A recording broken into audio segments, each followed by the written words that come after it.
What is good? What is good? Welcome to the very first episode of What About, where me and good pal Patrick George, owner operator of Baby Mermaid Productions, we sit down and we talk about, if you're into, this is probably going to be a podcast, talk show, whatever you want to call it, where we focus mainly on, I'm guessing like pop punk, post-hardcore, metalcore, screamo, ska, stuff like that. Basically, if you're in like your 30s and you listen to music in high school that had a bit of a more rock, punk rock, whatever orientation, you're probably going to fuck with this show.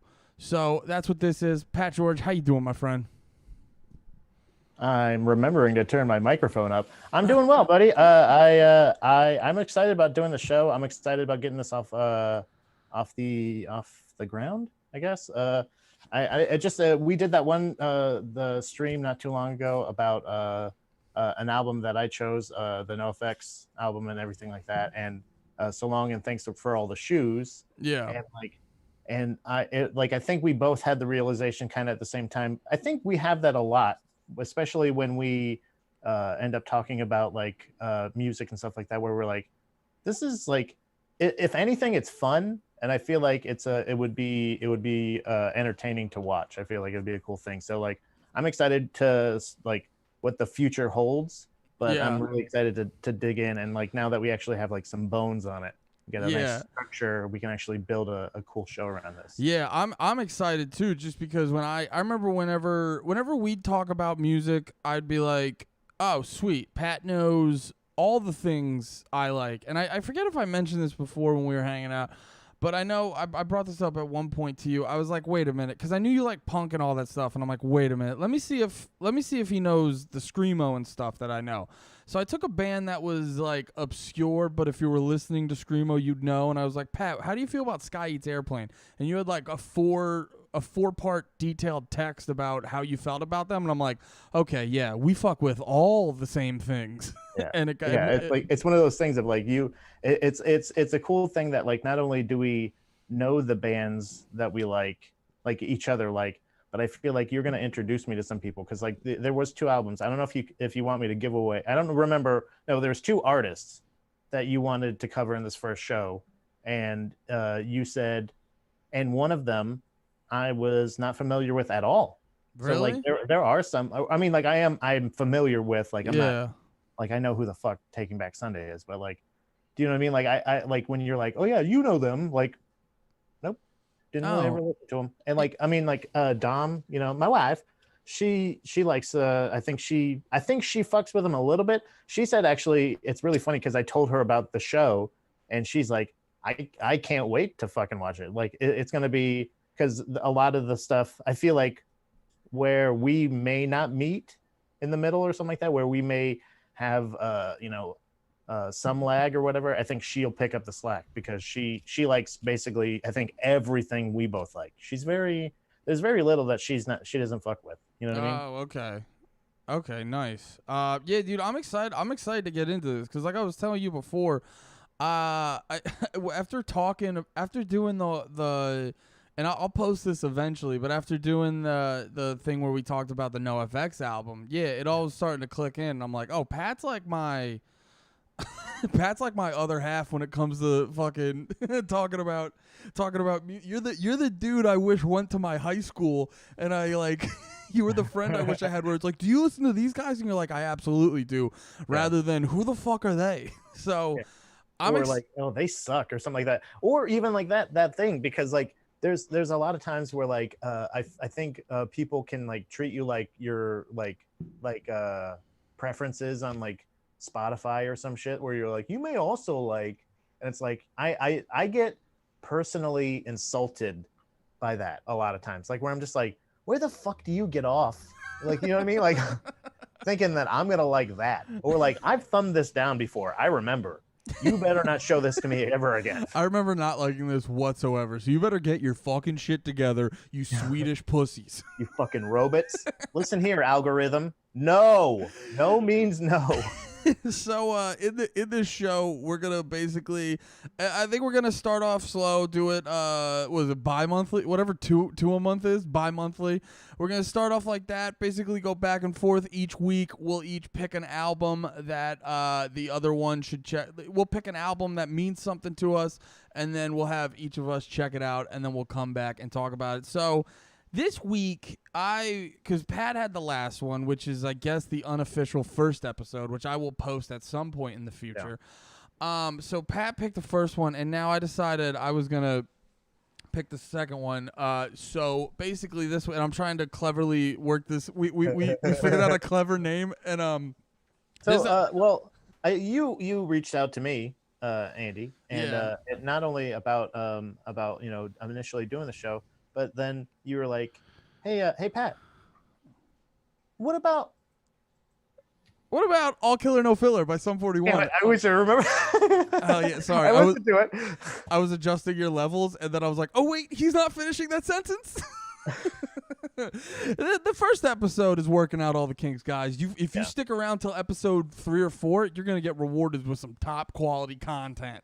Oh my god, it's gonna be like night and day. You're gonna be like, what the fuck were they doing in that Oh yeah, it's gonna be like, I like the old. It'll be like with a band where you're like, I like their old stuff, but it's just the way they recorded it was so fucking the demos. These are the demos. Is basically what episode's gonna be on vinyl pretty soon. It's gonna be like a collector's issue. Like, yeah, you're a cool colored vinyl, and you're gonna be like, what? I listened to them when they fucking sucked. I listened to them when they were fucking dumb as fuck. Oh, I was really on board during the stupid pieces of shit era of their podcast. Oh my god. But yeah, so the album I picked to start off with was All Killer No Filler by Sum 41, because I think yeah, we kind of want to start off. Pat started off on the first one we did, or the more or less first one we did, talking about NoFX, and what was it? So Long and Thanks for All the Shoes. Yeah, that was the my pinnacle. Like that was the thing that kind of made me really like when you were saying like what album, like what do you love the most, or what influenced you a lot, or something like that, and like. That was the one where I was just like, holy shit, I was just thinking this. And like that album for sure was a big influence on me. Like it hit me right at the perfect time. I think that's what this show is going to be about. Like albums that hit you at that perfect time that like really like, I feel like helped you pivot your life. Like whether it be like somehow, whether it be like a love of like, I don't know, music, like figuring out other bands, like loving this personal thing, like this, like I know you love like Gallows and shit like that. I'd love to hear. I can't wait till we cover that album. You know what I mean? Like I figure out how you find out about them and everything. No spoilers. Actually, yeah, we should do that one. And actually, that one will be interesting too, because I think it'll correlate very similar to something that happened with this one. Where so hopping into this album. Oh, and to go off something you said. Yes, this is also if you listen to All Killer No Filler. You'll understand a good chunk of me when I was in middle school and high school. Yeah. Not all of me, because, there's different stages of it. But, like, Andy in middle school and high school, All Killer No Filler will make a few things make sense. But funny enough, listening through it, and this applies to what I was saying with Gallows, listening through it, I realized, I was like, oh, you know what? This Sum 41 album probably had, like, the most influence on me, but it's not my favorite album of theirs. Yeah. Probably like Does This Look Infected is probably my favorite one of theirs, but that's the zombie one, right? Yeah, where their drummer looks like a fucking zombie on the cover. Wasn't his name also Steve-O? Yeah, I think it's just Steve, but that was like his band nickname. I mean, I feel like Steve-O's real name isn't Steve-O either, now that I'm saying it out loud. You ever not question something, but then you say it out loud, and then you're like, oh, that's also stupid.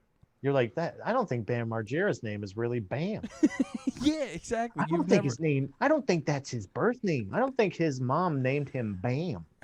I don't think he was named after the sound of him coming out of my pussy. I was just like, and then bam. What if O was just his middle initial? What if it was Steve O. Johnson? You know what I mean? Or what if he was Irish? Maybe it was Steve O'Malley. I was going with like Steve Oliver Johnson. That was his full name, and he was like, "I gotta condense that, dude." Whippets.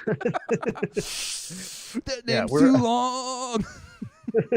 But that was around the same time, right? Wasn't this band was like peaking around the same time like Jackass was like were they hitting the same time? I feel like probably. So this album came out in 2001. Mm-hmm. I feel, you know what? I feel like it cuz I remember in middle school, the school announcements used to do this thing. This is very careless in retrospect, but the school announcements used to do this thing where like they would play student submitted footage, like whether the kids shot a sketch or something like that.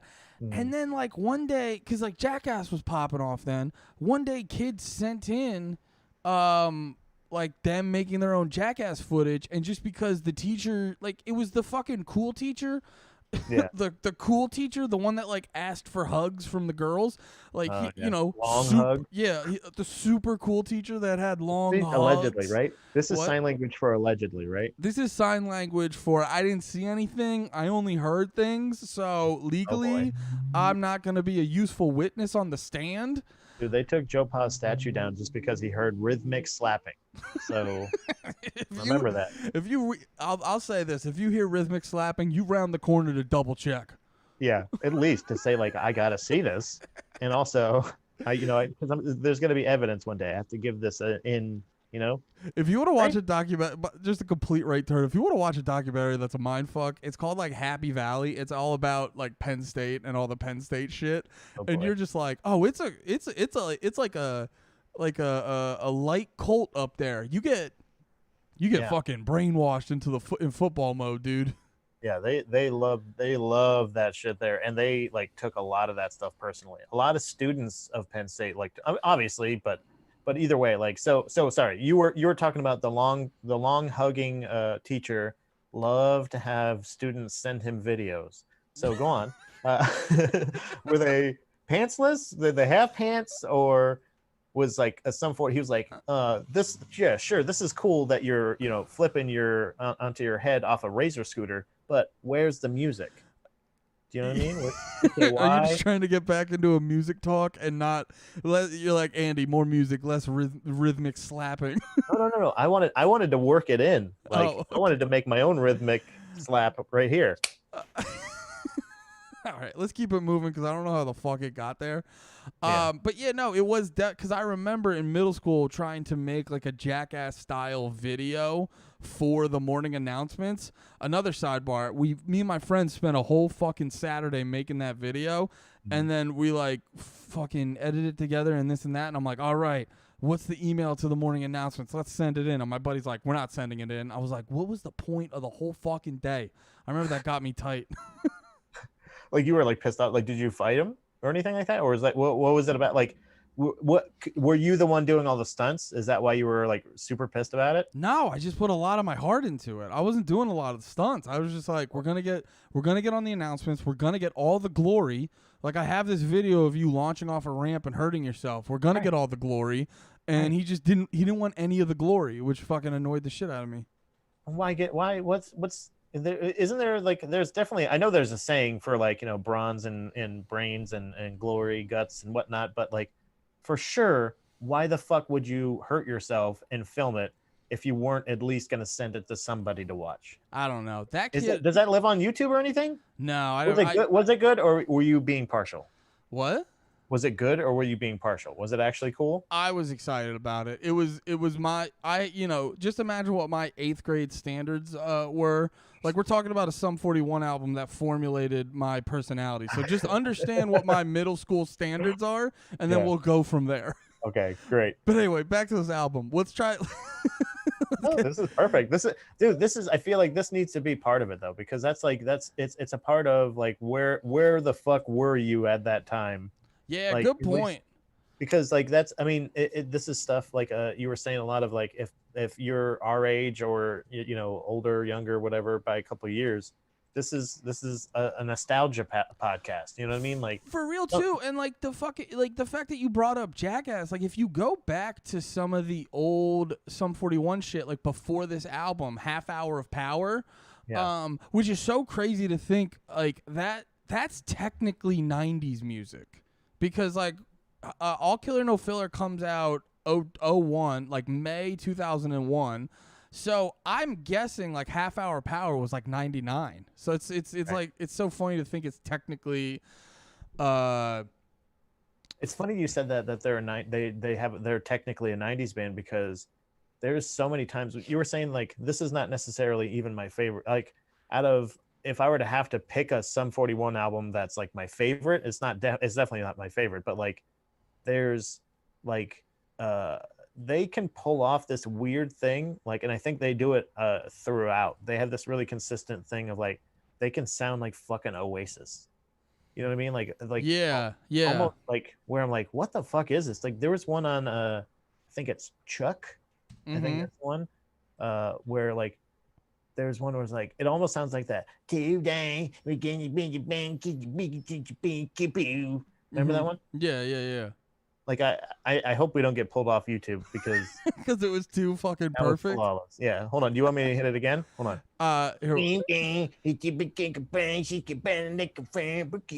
Wait, where? What are? Do we just go to a live concert? Boy, I'm Liam Gallagher, right? Right. I can't find time to get along with my brother to be a fucking millionaire. Everybody loves me music. Do you ever hear those stories where it's just like they're getting paid multiple millions of dollars and they're just like, we couldn't figure out how to get along, and you're like, bro, I can figure out how to get along with dudes I hate and get paid no money. I'm like, yeah, stand on separate sides, like different sides of the stage. All you have to do is just have timing. You just have to be professional musicians. Dude, you don't even have to be professional people. That's why I hate musicians. That's just insane to me. I'm like, you can't. I could do a whole comedy tour with someone I don't like. Like if they were just like, Andy, we'll pay you millions of dollars, I'll be like, yeah, I'll figure it out. I'll figure out how to get along with the guy. Right. Or girl. Preferably a girl. Preferably. Exactly. Because they're smarter and they're funnier. Damn it. God damn it. Motherfucker. Honestly, I am not saying this to backstep or to say anything like that. There has been a fucking crazy, like I've seen a ton of super fucking funny ladies lately. It's like genuinely like not like in a like no Andy, come on, let's do, like, I'm serious, Andy. It's true, they're funny. All right. Anyway, this isn't a conspiracy podcast. We're talking about music. What else? Is the Earth flat? God. Oh, good old Hollow Moon George over here. Have you heard about that thing? One? Really? Is a Hollow Moon a thing? Oh yeah, that's one of them, dude. Hollow Moon. What does that mean? The moon's hollow. I don't fucking know, dude. Like it's like fake, or is it like somebody hollowed it out, or fucking something? I don't know. Wow. I want to get to the bottom. Hold on. Is that for real, Hollow Moon thing? Yeah, Hollow Moon's 100% a real Google conspiracy. That later. Thanks a lot. Yeah, dude. Fucking get a big tall boy of some fucking lotion and just crank one out to some hollow. Yeah, you'll get excited. I will start a conspiracy podcast. But speaking of nostalgia, as far as like this album, for real. Yeah. Do you remember El Nino? Remember like A Simpler Time? Like the storm front? Yeah. What? Remember when that was like a huge deal? When that was like national news, when they're like, it's a fucking El Nino. This never happened. This happens only every blah, blah, blah years. You remember that? Well, they were trying. There was a tropical storm going down, and they were trying to push it, and people were like, nah, we're fucking yelling about what we want to yell about. They tried to. Maybe that was just a Florida thing. Maybe Florida, they were really pushing El Nino a lot. But well, I know. I mean, with a storm, when you call a storm El Nino, like, it's getting coverage. You can't just, like, they knew what they were doing. I'm surprised they don't call more storms scarier. They should just call every storm like El Nino, El Nino 2, El Nino 3. I don't think 3. El Nino is scary, though. Isn't El Nino like the boy? No, it's the devil. What? Isn't it? Isn't Nino? Wait, no, is that I thought El Nino was like the devil. Oh my God, we have to. No, that's El Diablo. That's what you're thinking of. El Nino. You're thinking of El Diablo. What's El Nino? What does that translate to? Is it Nino little boy? Like a little boy? Oh, it is the little boy. Yeah. So it's not Oh. scary at all. No, El Nino. I don't know. Why are we talking about tropical storms? Because they fucking mention it in the fucking Fat Lip. Oh, right. They're like, Snowman to the party like my name is El Nino. yeah. Like that's when they said that. Like I was listening to it today and I was like, holy shit. I was like, oh yeah, I remember people were freaking out about El Nino. And it was like a mid-level Y2K panic. You know what I mean? Like it wasn't like that kind of, but it was like the same like feel of like we got to get people scared. You know, the media and the scientists and the meteorologists and stuff like that. They're like, this is actually kind of a big event. We got to be careful. So just watch out. You know. So then the government contacted Sum 41 and they were like, you got to put it in the album so you can really hammer home how important this is. Yeah. And they're also like really shame people for liking Judas Priest. Like it's weird. They have a weird thing with like that. I don't like that. What do you mean? No, they say Ming and Priest were the gods that we praised. I wrote this down. So this is one of the notes I made, right? Oh yeah, Pat took notes. This formed my childhood, but Pat took fucking notes. They said heavy metal and mullets were how we were raised. It's just a long way of saying you're Canadian. They're Canadian. What? Because they talk shit about it. Because like that's what I'm saying is like they use these metal riffs. Like they use all this like they say like we love metal, but it's like an ironic kind of shitty way because they make fun of it at the end when they do the pain for pleasure thing. Yeah. You know what I mean? They're like laughing at it. It's not cool. Like I don't like the fact that they use those riffs in that like culture. Well, when you exist, I feel like that's like the only way you can culturally appropriate from white people is like taking that bullshit. Well, when you exist in the whole fucking school sucks, I'd rather be skateboarding world. Like 80s metal. 80s metal is like one of the lame things. Well, yeah, but they're also like, but they're playing 80s metal. Like they play 80s metal riffs a lot of times, or they play metal riffs a lot. I'm not saying like they're bad people for it, Andy. Yeah. I'm just saying they're a little bit hypocritical when they're just like, hey, look at these dickheads, but they're also like fucking you know what I mean? Like but hey, true. I think it exists in that space where you're like, I genuinely like it, but if I show my true colors to loved ones or to the general public, I'll be annihilated for it. So I have to do it in a sense of ironic, but in a sense of irony. But the ironic thing about it is it's completely not ironic. Right. Meta? Is that meta? What?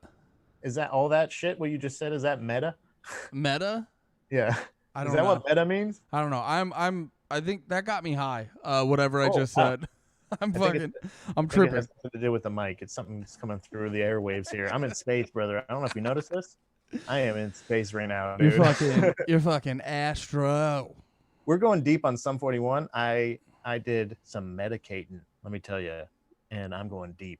I told you, I made notes. I listened to this album start to finish like 15 times today. No shit, really? Yeah. See, I didn't have to do it that many because yeah, well, the thing is, so here's the funny part. I actually got this. Do you ever listen to like old shit, and it takes you back, kind of takes you back mentally and emotionally to that time when you first heard it, and I started to get like a mild form of like anxiety just remembering being like an awkward high school kid.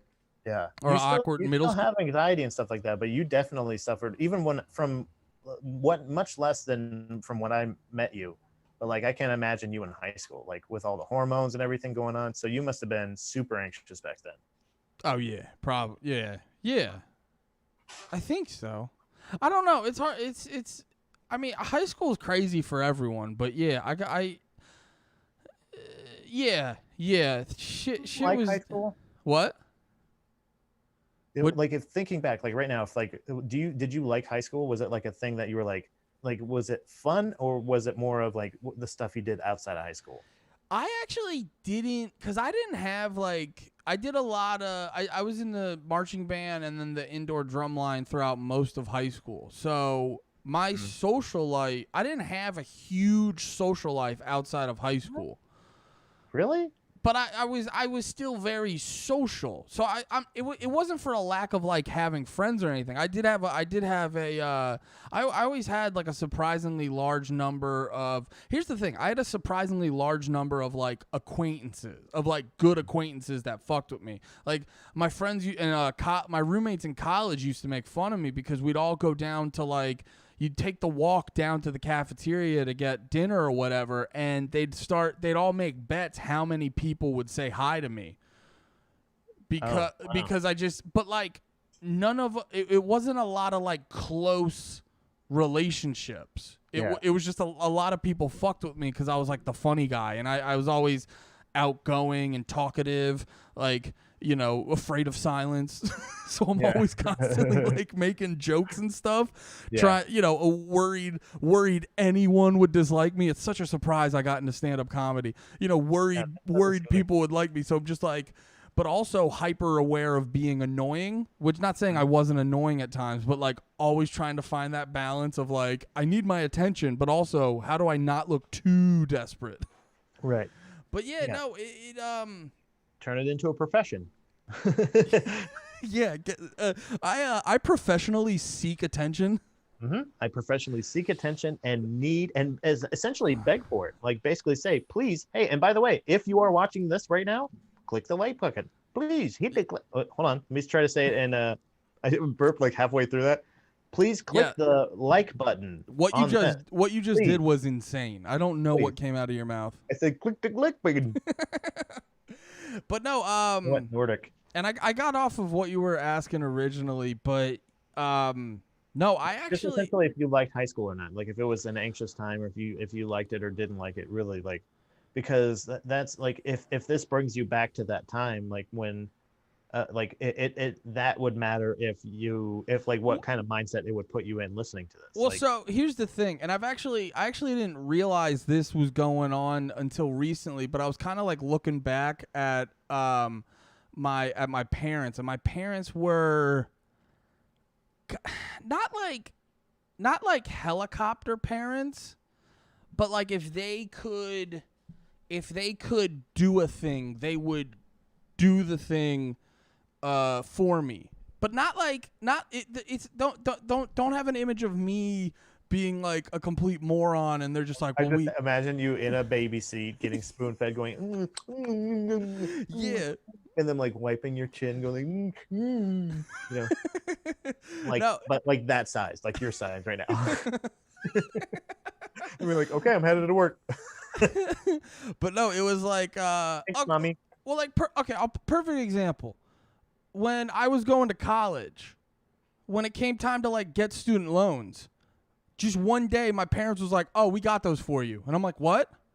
And then it's just like, what? "Oh, yeah," they just would do the thing, like do. Did they forge your signature? What do they do? I mean, now I'm starting to sound like they did. Yeah. No, so they got they took care of it for you. They already looked into it for you. But it wasn't like Andrew, do this, and I was like, I don't want to do. It was like we just did it for you. Right. You know what I mean? And so like I remember one time I was trying to access something on my student loans, and I was trying to work it, and I realized I was doing my email address for it, and I was like, Dad, you set these up. What's the email? He's like, oh, I use my email for it. You know what I mean? Like shit like that. Yeah. So it's like my student loans, but the login is like my dad's email. I get the password to my account, please. Yeah. Hey, these things I'm like paying off every month. Like, what's the password, Dad? Do you share a Facebook account with your parents? No. Currently, right now? But my dad insists on fucking my wife for me. I knew it. It's prima nocta. It's you got to test, like that's a real thing. You got to test the wife before they get married. You know. Yeah. So like because of stuff like that, I think my parents inadvertently, like I don't know if the word's like sheltered or whatever, but like I just enabled your I feel like your inability to do things, like, you know what I mean, like they sheltered me. They like sheltered me from responsibilities I should have been doing or taking care of, just out of harmed you. Yeah, and then that inadvertently, like so then like minor problems over like minor problems or setback. Like a breakup ruined my world, but like to an annoying like. So like shit threw me off because I hadn't had any taste of like responsibility or adulthood, which is another reason. Which is another reason why I was into like Sum 41. Where you're like, this is fucking edgy. This is edgy. He said abortion. But no, I think so that whole roundabout thing of me explaining how I grew up not being able to do anything as an adult. No, that's dramatic. But no, it's like I had fun in high school, but when like when problems approached, certain ones I got overly dramatic about them. Oh, okay. Yeah. Am I coming off bad? I feel like this is too honest. No. That's I see what you're talking about, because like that's what that will lead to. And like that's if you have that kind of thing of like you don't even have, it's almost like in sports, like when they like that's how like sore losers are built. You know what I mean? When they're just like, you know what I mean? Like if nobody can lose, you know what I mean? Like that's a kind of the same idea. It's the same thing of like you can help somebody with it. But that's another thing too is it could be not being like confident in the way that you would be able to teach that. Like I don't know if I would be able to teach that to my kids, but I would definitely try to steer them in a direction instead of just doing it for them. You know what I mean?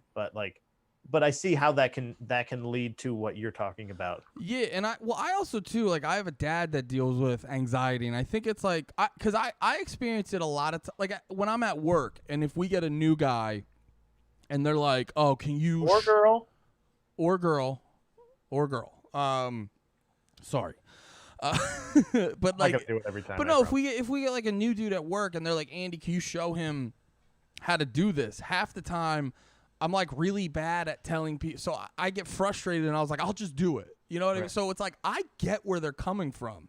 Right. Yeah. You're able to see. Yeah. So that's what. Yeah. It's not a worry of being like too honest or too anything like that. Like I said, that's part of this. Like these are ways. Like so, Sum 41 was a way for you to like you said, like you're like, I want to listen to things that are talking about edgy things. Like I want edgy things, and like. This was a thing that was able to, not that it was like, it was something that was like, it was like the tip of the iceberg for you, that kind of thing. Cause like I said, like to go from what you're saying, a sheltered life or anything like that, again, allegedly, or anything like that.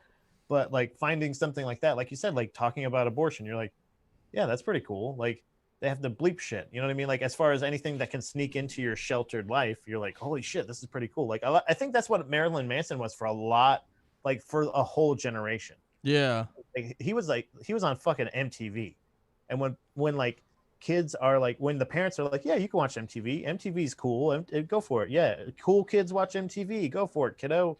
And then they're watching it and they're like, what the fuck is this? And they're like, yes, this is what I want. I want something that's going to get. So like if you're listening to this with your mom, this is a really sheltered a shelter. You know what a great way to sum up Sum 41 is? Yeah. Like in my head at least is they're a sheltered like Pat, you said it was an easy way to. God damn it. I lost it when I was explaining it. They're like a sheltered rebellion. They're like for like sheltered kids, like for somebody that is like that has sheltered, they have that. They're like, yeah, he said abortion, mom. And you bought me this album, mom. Like this is your sheltered rebellion. You know what I mean? Yeah. First off, I don't like how you said sheltered 19 times. But no. You like how I said like 17,000 times? Was that better? But I was just laughing. I was like, okay, I was sheltered. Shut up. Hold on, let me sum this up real quick. No,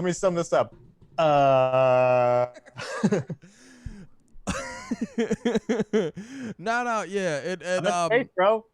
What? Sorry, there's a little delay I'm in space right now. Oh, it's okay. What's that, NASA? In space, no one can hear you. Duh. Did you say NASA? Hold on 1 second. No. Hey, ice cream. Yo, ask him if the moon landing was real or not. They already left. Oh, sorry. Deuces, NASA. No, they but already went back to Earth. They're headed your way. Actually, you catch them before I can. So yeah, it was a mixture of my parents being the way they were, having them sort of them we don't want anything bad to happen to our baby boy. I don't know if they were like that. I'm being funny.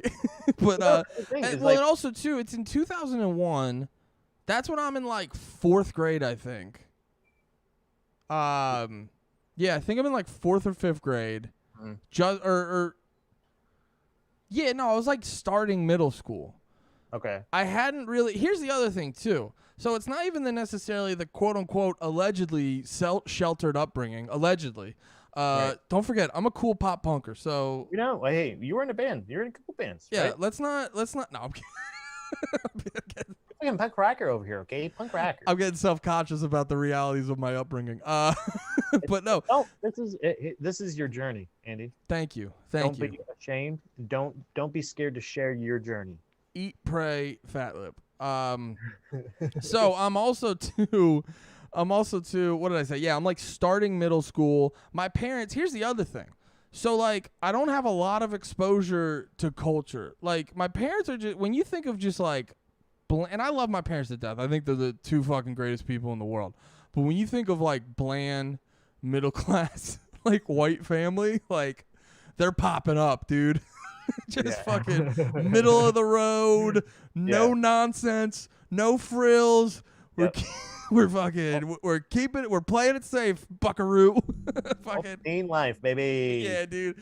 So like my parents, they listen to just all the standard soft rock stuff. Like good stuff though, like my dad's huge into like Tom Petty and like Bruce Springsteen and stuff, but like all just standard shit.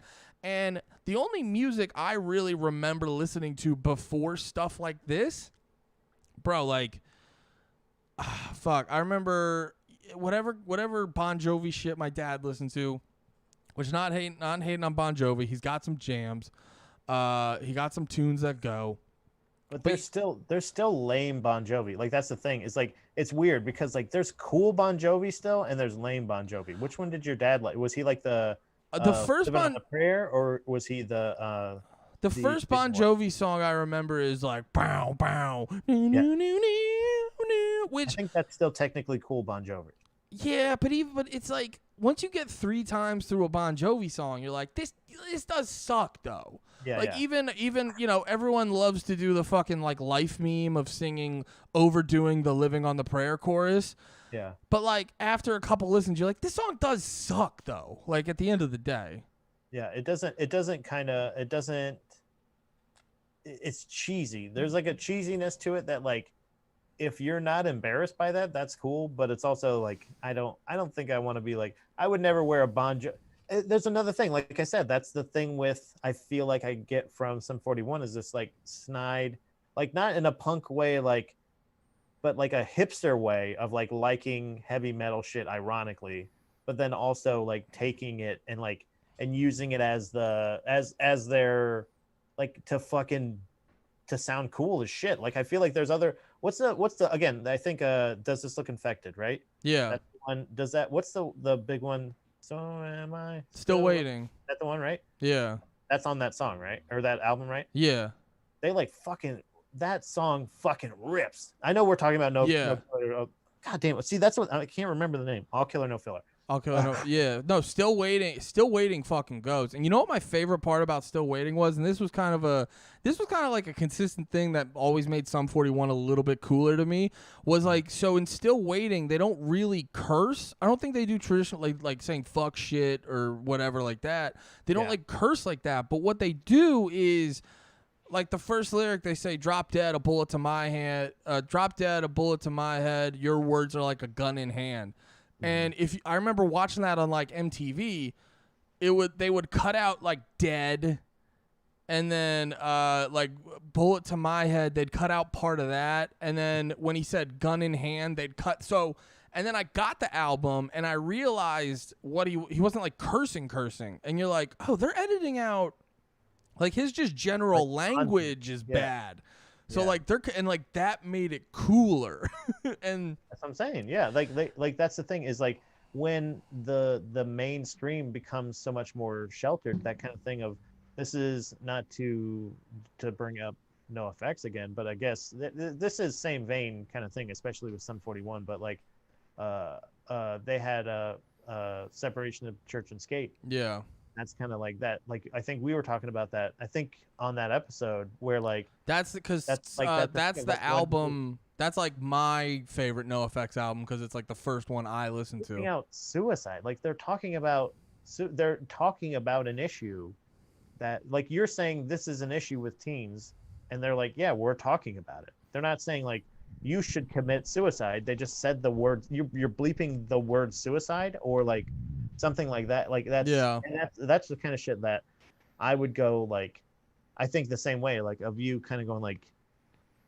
I don't know if I was like, again, I think there was an age difference. Obviously, I think I was a little older than, obviously I still am a little older than you. We haven't, neither one of us. How old are you again? 34.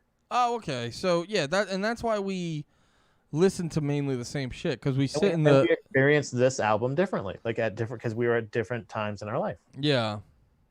And no, I think back what I was saying too about like I think they did that with like Fat Lip, like they cut out the word abortion, which I remember about that. So this kind of goes back to sort of what? Sorry, I just want to before I forget, because I know I will, but they bleeped out abortion, but they didn't bleep out the echo of the reverb of the.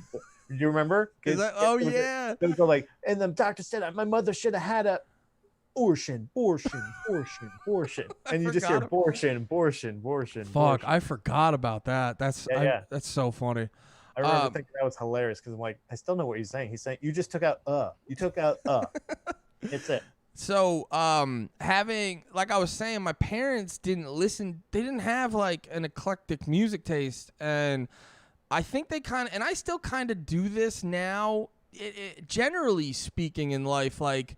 I have to actively remind myself to like go out, and I can fall into a pattern of sort of passively experience things, just going through the day and being like, all right, whatever gets to me, rather than let's go find something cool.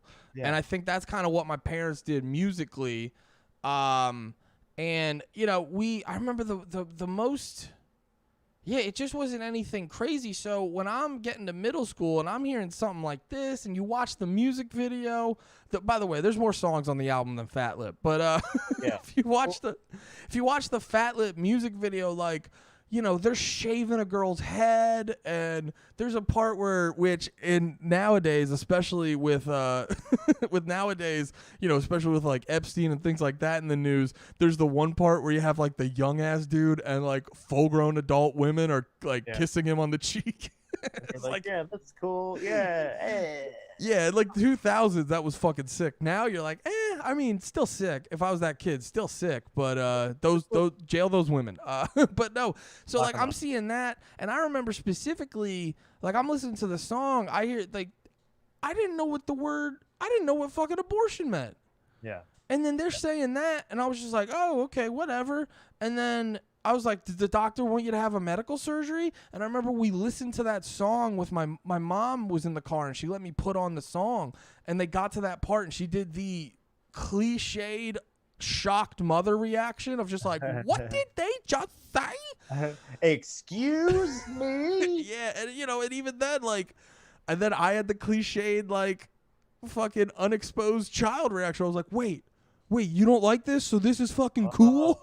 Yeah. And then now you're like, shit, now this is pretty cool. Whatever the fuck that doctor wanted, it must be fucking cool as shit. Oh, dude, and I remember going to get my hair cut, and the lady who cut my hair was a family friend and everything, and I was talking about how much I liked the album to her, and she was like, is that crap where they shave the girl's head in the video? And once again, I was like, another adult doesn't like it. This so must be sick.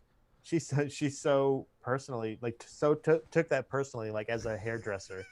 Like, she just ruined her hair. I could have done that for her. Is the AC on? Huh? Is the AC on? No, it's not. Thanks, babe. I don't have the AC is it not? Pat said it's not on. Yeah, it's not on. Yeah, do you mind, babe? Thank you.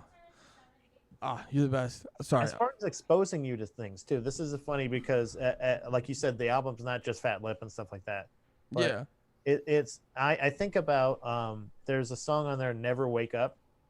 Yeah. That is, it doesn't sound like them at all. Like it doesn't sound like a song that they wrote. It doesn't sound like something that they would play.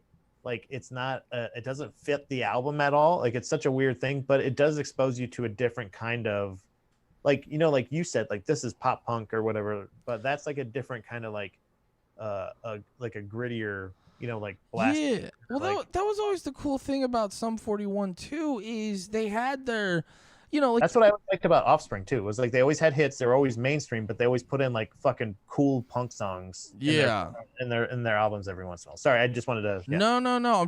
I'm looking at the album. Oh yeah, Never Wake Up was, because every punk album had like we have to have the one song that's just under a minute.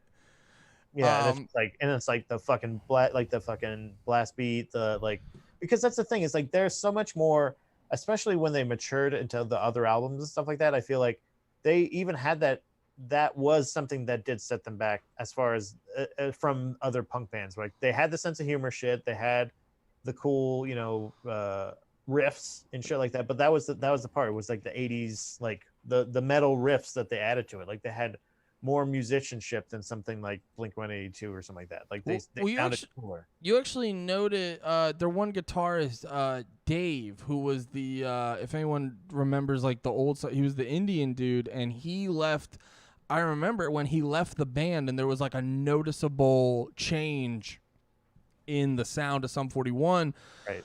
Where with all their stuff like All Killer No Filler, Does This Look Infected, Chuck, and I think after Chuck is when he left, even a lot of that shit. Now, when they got closer to Chuck, it would get a little bit more metal influence and all that, but there was still plenty of pop punk on all the albums, especially on All Killer No Filler. But because of having Dave there, that's what gave him a slight difference in sound of having that. He was like one of the big reasons they had a metal flavor to him. It was him and the whatever, the drummer, Steve whatever the fuck his name. Steve 36 or something like that. But they had a like that was the thing with them. Like they were the pop punk version of Muse, in my opinion. Muse. I know Muse. I didn't listen to him a lot. Well, to me, Muse is a quintessential soundtrack album or soundtrack band. Like every song that they have. So basically, what I think Sum 41 is kind of like they were the soundtrack for like every rom-com of the era. Like every single rom-com had a fucking Into Deep, fucking, like there's a ton of hits on here. There was one that I was surprised wasn't the Rhythms. I don't think I ever heard that song before. Oh yeah, that one never got like the single treatment, but that one where he's like, it's the rhythm that you're going through, that one was very, has more, like I feel like it's catchy. It has more like elements to it than just like a regular pop punk thing, and it has pretty singing. Like he has really nice singing in it. Yeah. And like, you know what it is? I figured it out. Like in my like 14th or 15th time of listening, no riff. They don't have like a fucking like that was their kind of signature, was that like boo doo doo bam, but like that, like oh yeah, like yeah, like the lead guitar was, I really think, what got them popular for sure, but it was definitely the part that I liked the most about them. So like I think he's my favorite part of that band. Steve, whatever that guy, right? Dave, the guitarist. Yeah. It's Steve. What the fuck? That I don't like Steve, the drummer guy. I don't like him. He's a dickhead. But he's a piece like of Rhythm, shit. He fucked my wife. Yeah, fuck Steve. That fucking piece of shit, Steve. You know what I mean? No, it's funny you were saying about the sound, like the soundtrack thing, which is is a very similar thought I have, where like half these songs sound like they could play in the background of a 90s movie when like kids are getting chased through a mall by mall security. Yeah, like or like them like all right, hands in, we're gonna fuck by the end of the week or whatever. You know what I mean? Like, and then it's like booty bam this summer, booty bam. You know what I mean? Like this summer, these kids will try to fuck. sometime. Come on, we like to laugh when old ladies fall. And it's just like, yeah. Oh yeah, dude. There was some shit in this where I remember I always held on, like I was like, because All Killer No Filler is an easy album to make fun of, and it deserves some of the making it deserves a lot of it.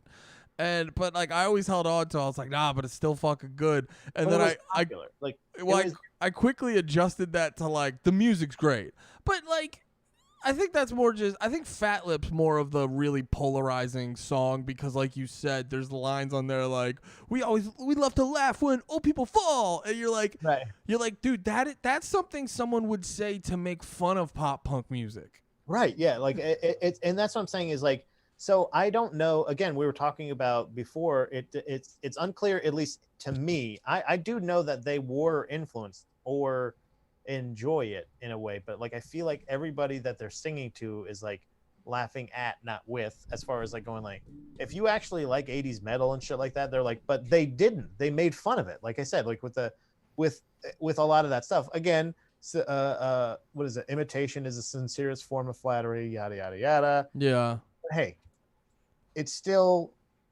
like they're not as one-dimensional as other punk bands or pop punk bands for sure, and no. they definitely have.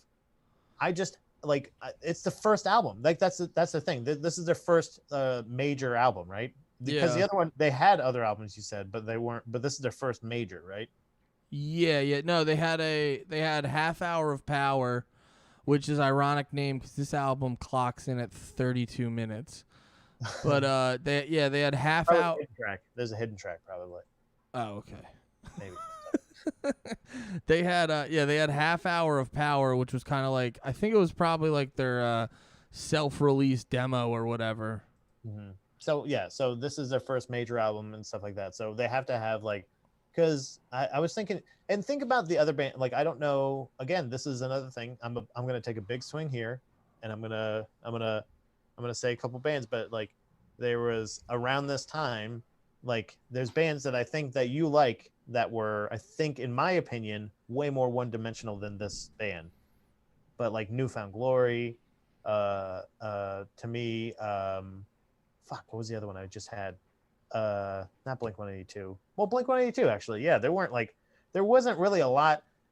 Like I'm thinking of the other bands in this genre, like they definitely had more to them. Like so they weren't just. Well, here's the thing. Here's the thing about Blink-182 is you could grab like 5 of their songs and make a strong argument for how they're like one-dimensional horseshit.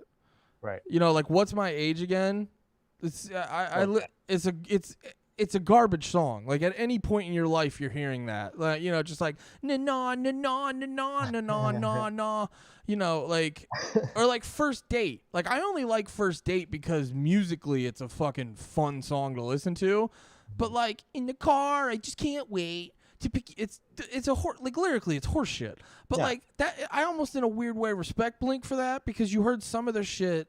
Like had some some like lyrical depth and shit like that to it, and musically really all over the place and this and that.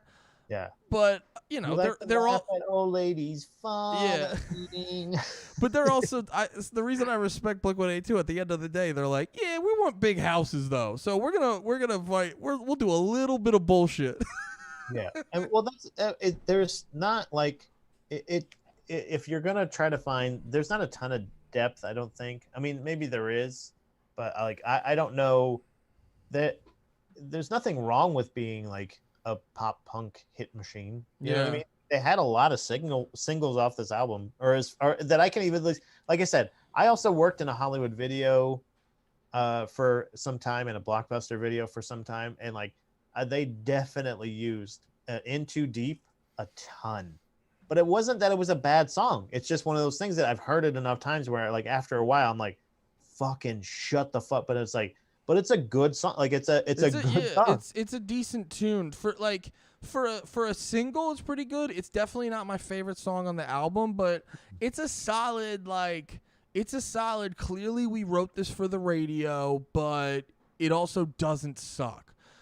You were saying too about Sum 41 having a little bit more like depth to them and shit, and I think that's totally true. I think Sum 41, because like they're so known for songs like In Too Deep and Fat Lip, it became sort of like easy to kind of joke about them and stuff. Mm-hmm.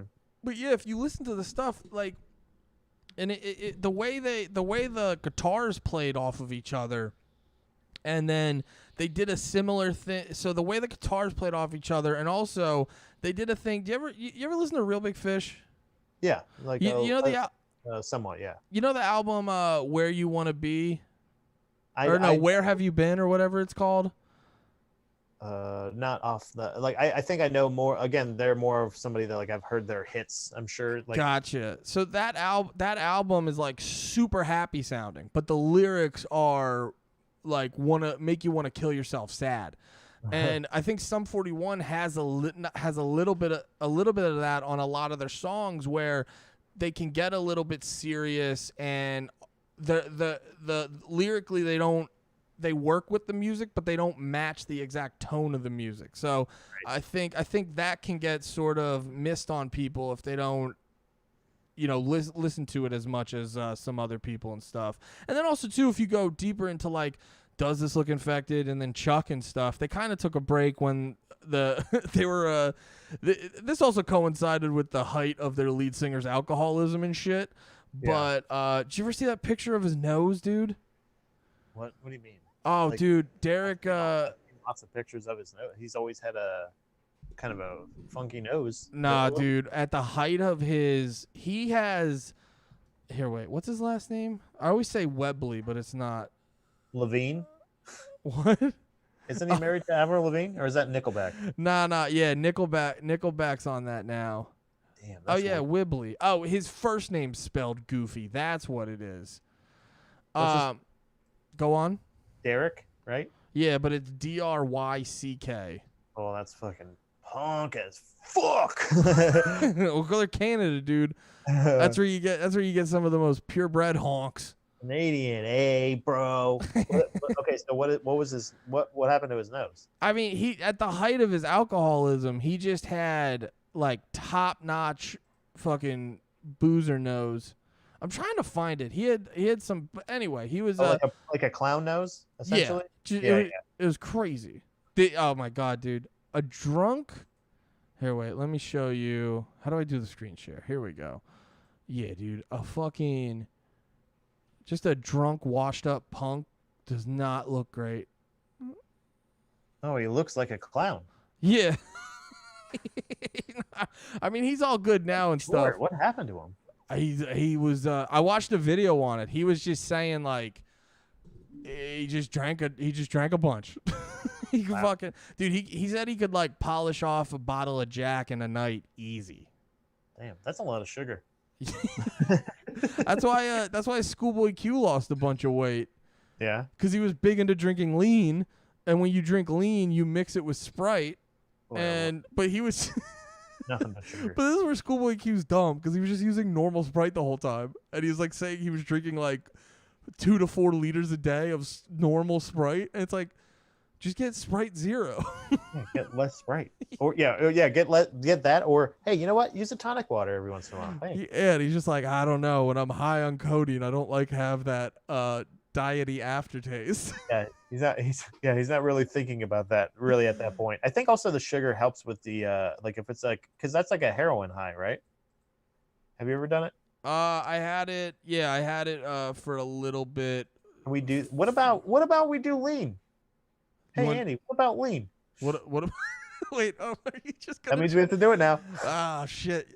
Next episode, we're just gonna do lean. Episode. We're gonna do lean and listen to Schoolboy Q. No, I was like, what the fuck was it? It was like in my early 20s. I had a really bad flu. Mm-hmm. And so they gave me, was it Percocet? No, not Percocet. That's the pills. I like Percocet. It was the codeine. They gave me some codeine, And the second I took some, I was like, "Yep, this is why the rappers like it." I completely understand why people are addicted to it. I'm on board. Yeah, it's fantastic. It's fantastic. Isn't Four Loko essentially just lean? No.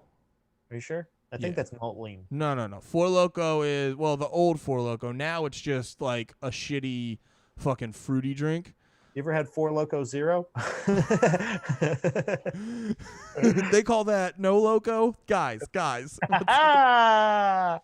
Oh, that's why we do the show. Man. This is what you guys pay for. But the thing with Four Loko was it was like high alcohol malt liquor mixed with caffeine. Right. So the liquor shuts you down up here. The caffeine keeps you going everywhere else. Yeah. So and also too, dude, if you're having a Four Loko night like I did the one time I blacked out on Four Loko, the one time I drank Four Loko, I had the most cliched Four Loko night. But and that's a whole nother story. That's long. Yeah, I was gonna say, like you like paused and like looked off a little bit, just a little bit, and then was just like, anyway, I'll tell you about it later. I can't talk about that now. So Fat Lip's cool. Anyway, I miss you. I miss you, Pap. And yeah, and also too, when you're drinking Four Loko, you're also like, if you're in the mood to drink Four Loko, you're also doing a bunch of shots and everything else. So if you're in the mood to drink Four Loko, you're already in a dark place. Don't do it. No, don't do it. If you're like, I should do it. Well, because it's not even fun, because it's like, if you're drinking heavy and then have a Four Loko, you instantaneously black out. So you just lose. You lose the night. Yeah, that's the time machine. That's the closest thing that we've had to a time machine for sure. Oh, dude, it's insane. Literally, like, have you blacked out? I know you don't drink a lot. No, I was gonna say, like, when I had Four Loko, when I tried it, it was right when they banned it. Oh, so you didn't have the original Four Loko. No. I had it before they took it off the shelves. Like, I went and got some because I was like, hey, I got to try this before. If they're saying this is going to kill you, I got to try this before they take it off the shelves. So they had like just voted on it. And that night we went to the 7-Eleven or Circle K or something like that down the street and got like, and I think we were drinking other stuff, but I was just like, well, we're going to try this too. And I definitely threw up, but I for sure blacked out. I've blacked out a handful of times maybe. Like, so it's like, but not like now, hey, 2 beers in me, I'm just a sleepy little boy and I just want to go to bed. Tuck me and give me a little kiss on the forehead. Just tuck me in, get the sides. I'm ready to go. I had dude, it's funny because I'm a big fella and I can drink, like beers. I can drink. But like, dude, if I didn't have dinner, I felt it the other night. I was like 3 beers in, I hadn't eaten dinner yet. Boy, howdy, was I feeling good. You get a couple beers. Like, I just got a 30-pack of Labatt Blue Light. It'll probably last me like a month. Nice. It's like one of those things that but it's like 1 or 2 of those little Canadian pilsners. Oh. Well, and like you said, if I just had a salad or something, oh boy. And I'm just like, oh boy. Excuse me. I've got the vapors. Steph also thinks I have a drinking problem because, so it was funny because like we were both drinking pretty heavily that night, but we weren't like doing like a big party thing, and we ended up like doing our own thing. So she's on the couch watching, like, whenever she gets hammered, she just immediately starts watching like shows, like TV shows from the early 2000s she likes. So she's hammered on the couch, staying up till 2 a.m. watching True Blood. And I'm in the bed watching shit on my laptop, but I'm still having beers. But she just wakes up to the next day of me asleep in bed, and I got 2 beers on the end table, and she's like, "Are you drinking in bed?" And I was like, "What?" I was like, "It's like a couch. I was just lounging." Yeah, it's just like a lay down couch. It's like a sleepy couch time. I wasn't like under the covers drinking beer. I was like, it wasn't like a pile of beers. It was like 2 beers. Yeah, but she just goes, "Are you drinking in bed?" Yes. Not right now. Yes, I am. It's not like you were like a fucking retired detective or something like that and leaned over and took a swig off one when you woke up. Like, what the fuck? She's not like it's not like you're putting cigarettes out in it, and then you know what I mean? Like, what the fuck? It's not. What that looks like to me, and if I would always assume positive intent. It seems like you were like, oh, she went to bed. You had started a beer already, and then had another one, like a road beer. You're like, let's take it in the room with me. I'm going to bed anyway. Well, I had started the beer. It's like 1.5. You had drank 1.5 beers in bed. I started the beer. I wanted to go kind of like, I was done doing stuff over here in the studio. You had a roadie. I got my laptop. Right. A road beer. You had a roadie. I got a roadie. Right. I got myself a roadie, and I wanted to. I was like, I was done. I was done sitting in the gamer chair. I wanted to lounge on the fucking bed, and I'm already drinking the beer, and I wasn't ready for bed, so I got another beer. Andy, last time I checked, this was still America. I'm pretty sure you can do that anytime you want. Yeah, let me call up. Hey, President. Hey, Trump. Is this America? Hey, President Barack Hussein Obama. Thanks a lot. That's still not funny, right? Nothing's funny anymore. Nothing's funny anymore. Nothing's ironic. You can't make ironic things anymore. That's the funniest thing. But I think everyone's got Pat. It's 2020. Everyone has autism. Nothing's funny. That's just what it is. Is that what you told Steph when she said that about the beer? You're like, everyone has autism. Like, you have autism. Go away. Oh, leave me alone. Fucking autism person. Oh, get out of here. Yeah, but that's the rule of thumb. Nothing's funny anymore, so you just say it all. Right. So drink in bed. Yeah. Honestly, if you can learn anything from this podcast, nothing's funny anymore. Drink in bed. Here's the thing. Nothing's funny. Your wife's autistic. Drink in bed. Pro tip: wife's autistic. Drink and eat everything in bed. Listen to the middleman. Listen to Fat in bed. Listen to Fat Lip. Listen to Fat Lip. Listen to All Killer and No Filler, or No Filler. Maybe you want to put some killer in there. Killers. All Killer. Grab yourself a Miller Lite and have no filler. Anyway, folks. Listen to the Killers. Eat a burrito. Do what you want. Everybody's got AIDS. What were you saying? Anyway, this is gonna be the most fun show. Oh, fuck yeah, dude. Fuck yeah. Is there anything else we need to talk about? Because we're at about an hour or so. We talked about the album too, which was good. Like, I was really concerned that we were not going. Like, we definitely. But this is what I'm talking about. Is like, that's what I feel like. If down the roads, if we can just share just a quick mission plan of what we feel about the show. Well, I not to cut you off, but I like the way we do it just because it's like, I don't want it just to be like, here's our detailed opinions on the production of this value on the production value of this album. And it's really just like, it's art. Who the fuck cares? Who were you when you heard this album? How did this make you who you are at all? Like, that was the thing, is like, this was definitely an outlet for you for like that. Cause that's the thing, is like, when you said some form, and I don't, this is not a judgment at all. This was just a thing of like, Sum 41 to me, from what I remember about them, from when I first experienced them, was like, especially this album, like I got to like them a little bit more later on, but this album, I was just kind of like, they're just whatever. And I feel like I definitely, like, not that I'm like the biggest fucking Sum 41 fan now, but I definitely got more out of them, like, from a different perspective, like listening to them at a different point in my life. So like, I feel like that, if anything, that's what this show could be, is like how you experience them initially, how you can experience them now. Like, because that's the thing, is like, even some of these albums that you may love or whatever, you may only realize, like, just a quick side note for one of my favorite band, NoFX, they're doing a live stream, I think September 19th of, they're playing the full album of White Trash, Two Hebes and a Bean. And oh, nice. And they've been posting clips of them like practicing some of them, like, joking around, stuff like that, and like playing parts of these songs. And like, there's songs that I forgot about. Like, I've listened to songs off this album like since it came out or since I first discovered it. But when I was going to listen to it today, except for I was like, oh shit, I got to listen to the Sum 41 album. And I was like, but I was going to listen to it because I was like, it's been such a long time since I listened to it start to finish. And I love when bands do that and they revisit them, they play them now, like all that stuff. You get them.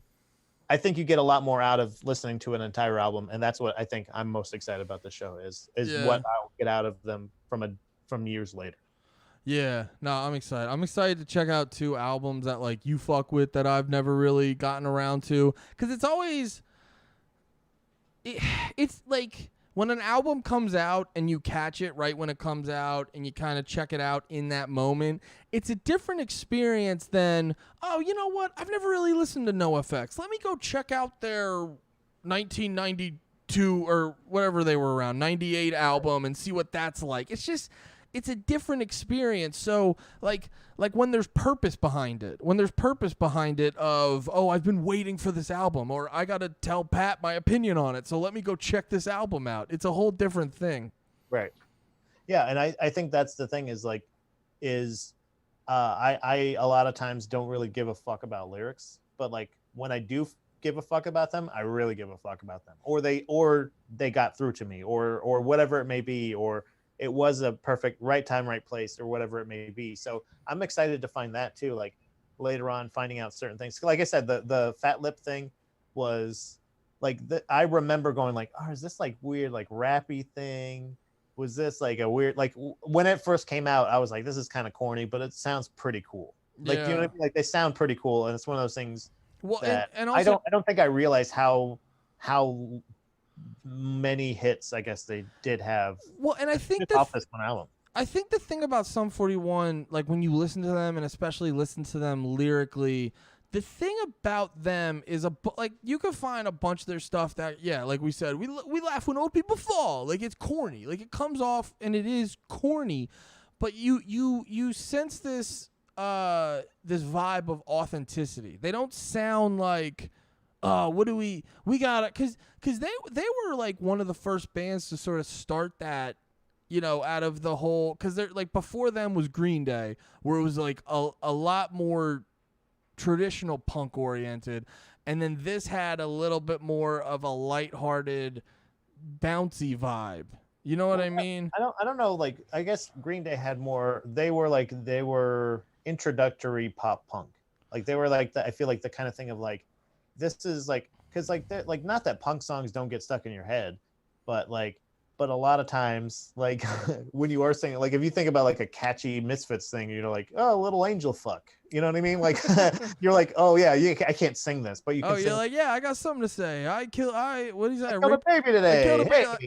Hey, mama. Hey, mama. I don't know why we're both Richard Cheese when we do this, but like, you know what I mean? Like there was like, again, it was acceptable. Well, I feel like with rebellion in that sense. I feel like Green Day was one of those bands that if you were listening to a bunch of punk in the 80s and then you kind of were in the mood to chill out, Green Day was like a perfect transition out of that, where they still had their like aggressiveness, but they also were way soft, not softer, but you know what I mean. They weren't as heavy as a lot of those like 80s bands. Right. And then I feel like the next logical progression would then be New Found Glory, Sum 41, Blink-182. Well, that's the thing is like, I feel like, so are you familiar with, this is a great cliffhanger. If we're wrapping it up, this is a great cliffhanger. And hey, pound off in the comments. I was going to say, are you suggesting an album? Because I was going to say we should end this with the next one we're going to do. No, I should have one. Hold on. I can pull up my albums. But no, I was going to say, are you familiar with, this will buy me some time. Are you familiar with the hot dog, is it a sandwich argument? Is a hot dog a sandwich argument? Yeah. So there's a somewhat of an argument like that I feel like I've kind of stumbled across, and I don't know if it's as popular, so I want to put this out there. Wait, is a hot dog a sandwich to you? No. No, it's not a sandwich. No. Is a cheesesteak a sandwich? No. Yeah, I don't think so. So, but we can get into that, and we can pound off in the comments about that as well. But I want to know. Pound off? I know this is a fun. Let's watch Hockey Talk Man on Baby Boomer Productions. You'll find out more about pounding off in the comments. But pound off in the comments about the fact that and this is my argument, is Green Day a punk band, and have they always been a punk band? Yeah. Don't answer yet. Nope. Oh. All right, don't explain it yet, but we can start the next show with that. So how about we pick Dookie. Dude, okay, yeah, Dookie. and that'll be a good, because no, that's a thing too. I want to make sure we don't we don't fuck around too much in the beginning of these episodes, because like I'm always an impatient piece of shit. So like I'll hop into stuff and they'll be like, here's like you ever look up a recipe online and then you have to read through 3 paragraphs of how they were feeling that day. Oh my You're like, God. no, just tell me how much fucking Where are the olives ingredients? I just do this. I just swipe. till I see a fucking list. So no, that'll be a great. That's some fucking top quality pre-production, Patrick. Oosh.